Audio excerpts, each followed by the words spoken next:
trail again. I think I can take this off. I'm out hiking on one of my favorite trails. It's the Palisades Lakes Trail near sunrise on Mount Rainier. It's a little bit crowded on the trail today. It's a Friday in late August. Lots of wildflowers, lots of pretty scenery. It's wall-to-wall sunlight today, blue skies. Not too hot, it's kind of upper 70s here in the mountains. Beautiful day.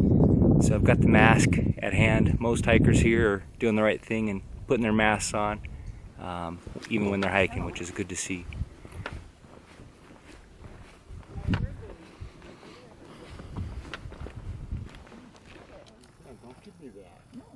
I'm gonna walk along this trail. It's about a 4.5–5 mile trail each direction if I go all the way to the end.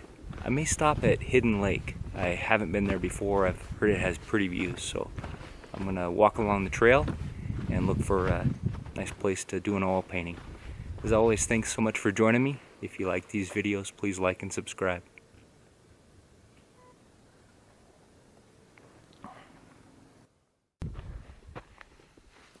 The first little lake you come to is Sunrise Lake.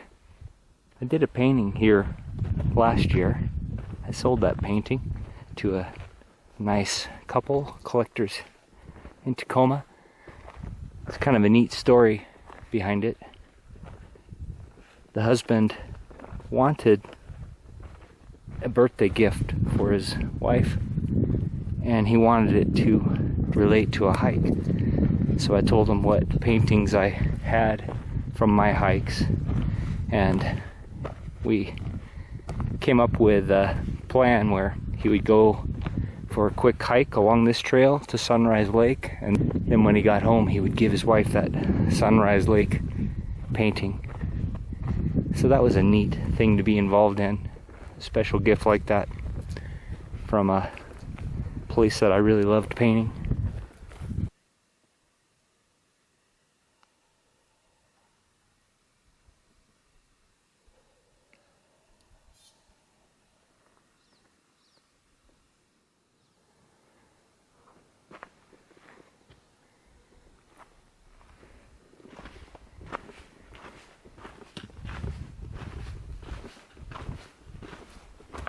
After about half a mile on the trail, it flattens out and you walk through some pretty meadows. I'm not seeing a lot of flowers. Looks like most of them are over. Seems like it's a little bit late for most of them, but it's still very pretty. It's cool in the shade in the trees, hot in the sun, dusty, and there's that wonderful pine, resiny smell in the air that I associate with camping in the woods, hiking in the woods. Brings back memories of childhood.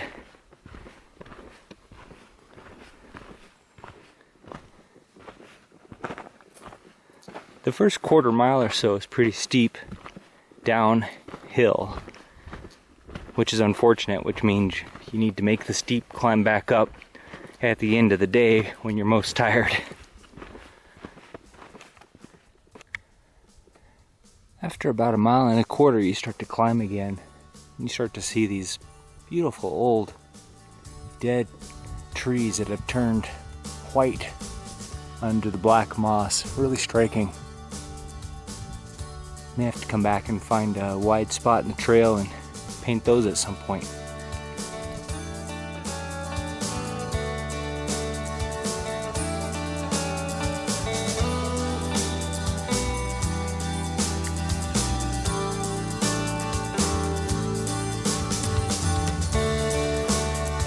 After about 1.5 miles, you hit the second lake, Clover Lake. Pretty little lake. I'll look around here a little bit. I might stop and paint here.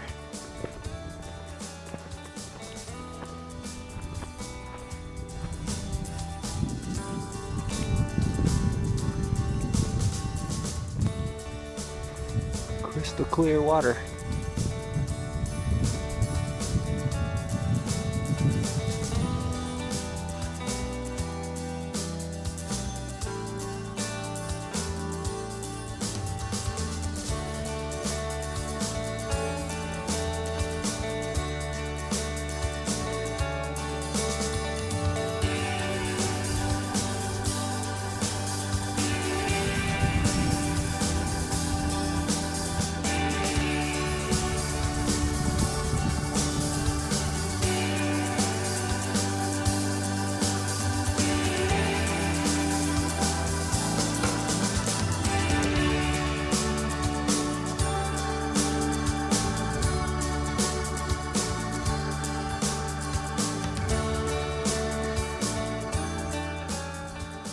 Well, I stopped and ate a wrap and had a cup of coffee and watched the wind go across the lake for a little while. So I'm gonna set up here.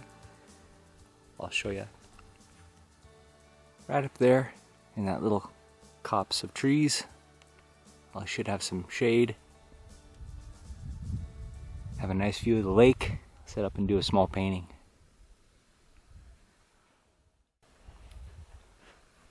I had to stick my feet in that water, and it's not as cold as you would think. I guess being late summer, it's warmed up a bit. Very refreshing.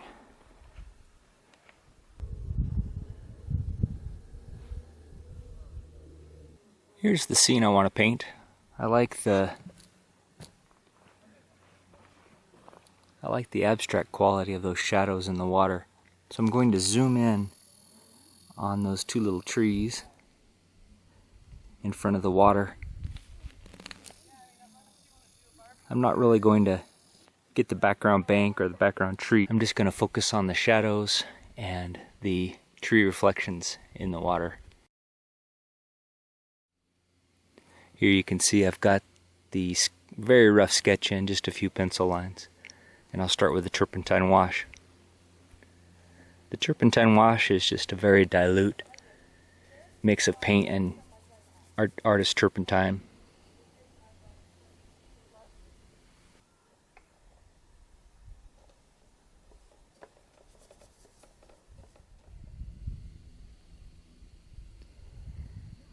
In the scene out there, I see some cobalt blue in the far ripples on the water reflected from that brilliant blue sky. I see some cerulean blue in the foreground light on the water, which is more of a reflection of the sky closer to the horizon. It's lighter in value and more of a yellow blue, like cerulean blue. I see some nice warm siennas and cadmiums in the foreground water. The sand and weeds under the water have a nice warm color. And then those shadows in the water have a really beautiful lavender. I don't know if that's coming out in the video, but those shadows have a very hard to describe lavender tone, somewhere in between cobalt and, I don't know, hard to describe. I'm going to have to play with that and try to capture that. It's all pretty striking when you're here in person. I'm not sure how much of it's coming out in the video. I like the shadow patterns on the foreground as well. I want to put in that little path down to the water and get some of those striking shadows across that foreground.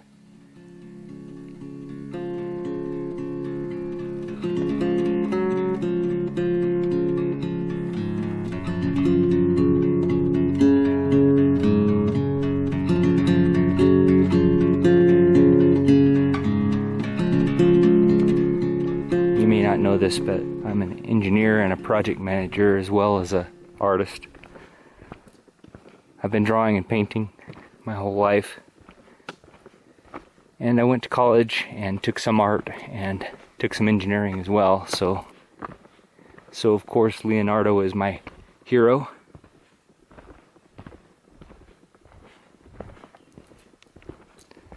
I admire all artists who also have a respect for science and for math, who don't scoff at both sides of the brain. I kind of believe we were evolved, we were made to use both sides. So be analytical, but also be emotional, be expressive, be passionate. There's room for all of that.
Alright, you can say I have the Turpentine Wash in, and I had forgot. I'm not using Artist Turpentine today, I'm using TURPENOID, and it behaves very differently. It's drying much slower. It makes it more difficult to control.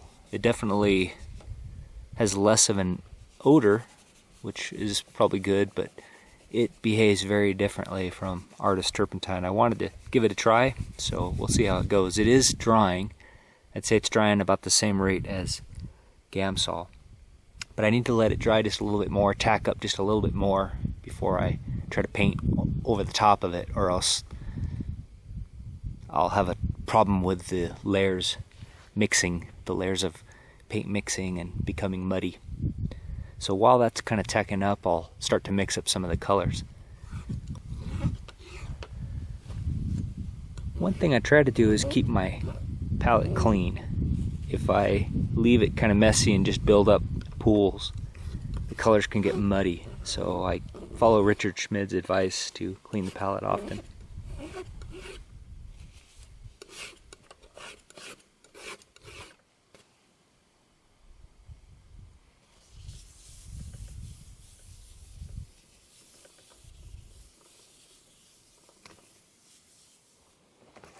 I've got a little bit of liquid here, and I've got the TURPENOID here. I'll use the liquid when I mix the colors. So I will mix up this kind of sap green with some cadmium yellow notes and some lighter yellow, some radiant yellow notes, and then this band of cerulean blue. I can just see a few of those cobalt blue ripples on the water that I wanted to capture. I'll put those in. You can see the shadows are shifting, moving pretty quickly across the water. I want to stay with the original pattern. I like the original pattern better, but I'll refer to the colors I'm seeing in the scene. And I'll also, I think, stay with the original pattern of light spots on the foreground. But I may pick up some of these light points on the tree. I like how the light is now hitting the bark on the tree in certain spots and creating some interesting patterns. So I'll mix up the paints and then I'll hopefully be able to put them down on the panel if it's dried out a little bit more. So I'm mixing the colors and the shade. It can be hard to judge value and color. So I'm trying to hold the knife up in front of my palette, in front of the other colors I have mixed, since that's a consistent shade. And I'm also holding it out in front of the scene and in front of my panel, trying to get a little light on both. Do your best. You might come out a little bit darker, a little lighter, a little off. You can always touch that up in the studio. I like using this extra palette.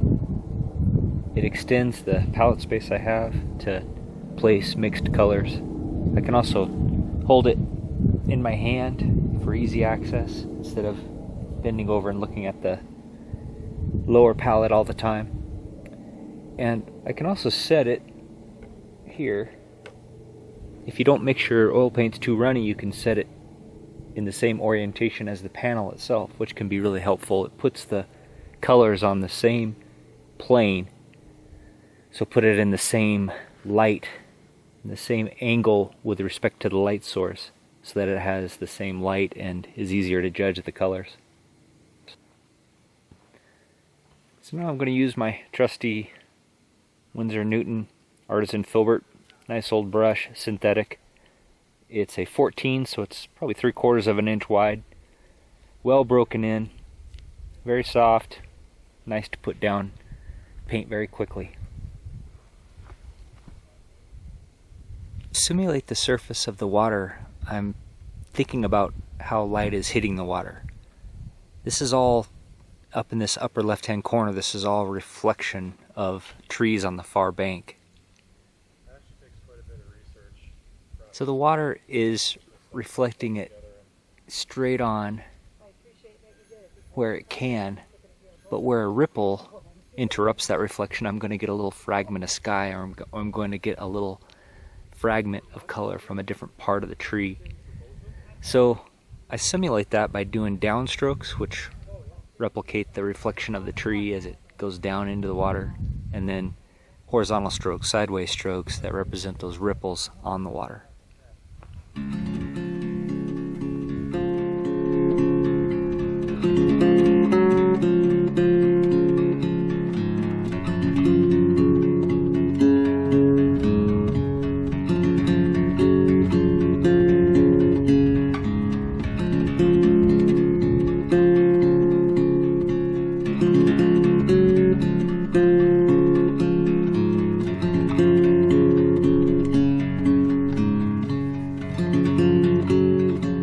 Back to this large Utrecht bristle brush.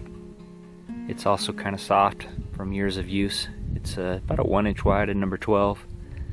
I'll try to put those ripples in, try to get all the TURPENOID that's in there from doing the initial wash. I'll try to get that out first, and then I will try to brush on that electric cobalt blue. It's just about a step in value lighter than the reflection of the trees in the water.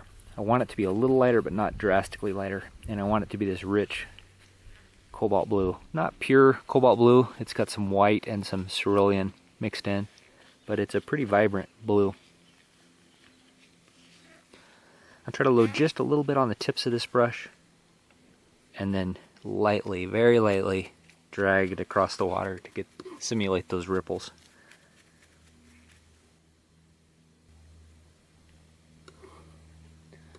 I'll use the palette knife a little bit as well, just to add a little different variety to the strokes and to get a little thicker paint in certain spots.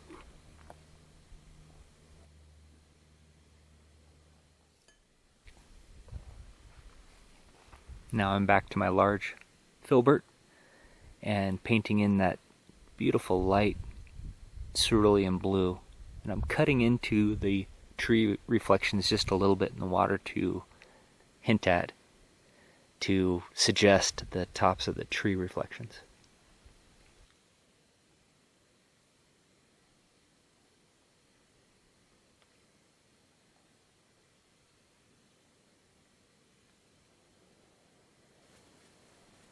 That's another thing I find being an artist and an engineer. I'm always looking for ways to make things more efficient. So if there's a way I can get it done with one brush stroke, I want to. I like the look of it too when you get done with a seemingly virtuoso brush stroke. It just looks like it was effortless, even though years of practice and years of trial and error may have gone into it.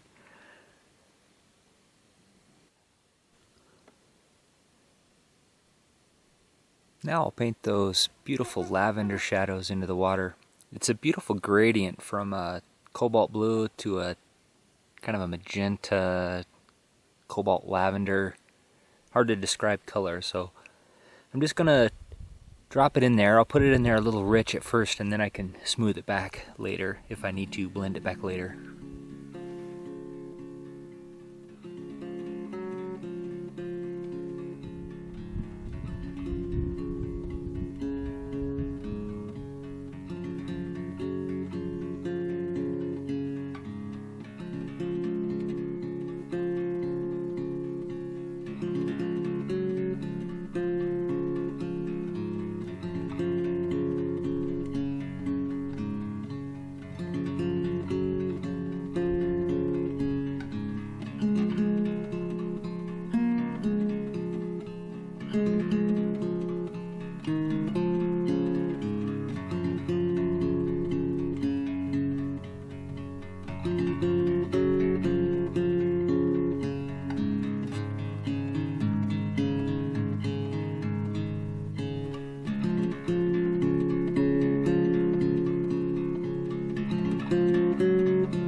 Well, what a beautiful day here on the lake. You know, I really recommend you get out in the woods.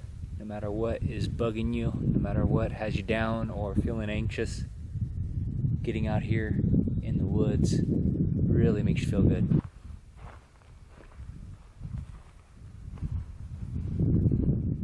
Just the calm, the quiet sound of the wind, the vibrant colors, the life all around, the friendliness of the people. It's just a great thing, and I think it's a real healer. So get out if you can. Finish with a painting, at least as far as I can here on site. Let me show you. Here's where it ended up. I'm in pretty deep shade here. You can tell by how blown out, how bright the background is there. Hopefully you can see it. I'll clean it up a little bit and throw it out on my website. I really threw myself a curveball there by substituting in that Turpenoid and then forgetting I did that. It really took a long time for the underpainting to set up, and it's not really what I'm used to. So it really slowed me down. I think it showed me the value of using real artist turpentine, not the Turpenoid. Turpenoid might be a good substitute in the studio where I don't want to go as fast, or I might want to walk away from the underpainting for a little bit, maybe half an hour, and let it set up. But when you're painting outside, you're kind of racing the clock. The scene is changing, and you really need to capture the light while you have it. So waiting for the Turpenoid to set up really kind of threw a curveball. But that's how you learn. Learned a good lesson there, and I'll definitely remember that. Well, if you like this video, please like and subscribe. Leave a comment below. Let me know if you have any questions or thoughts, recommendations, places you'd like to see me paint. I'm kind of in the Pacific Northwest for the time being, but I do expect I'll start to travel throughout the U.S. and even overseas again before too long, as soon as this pandemic lifts a little bit. Had a great time this evening. Beautiful way to spend the day. Now I just need to hike back to the truck. I hope I see you on the trail.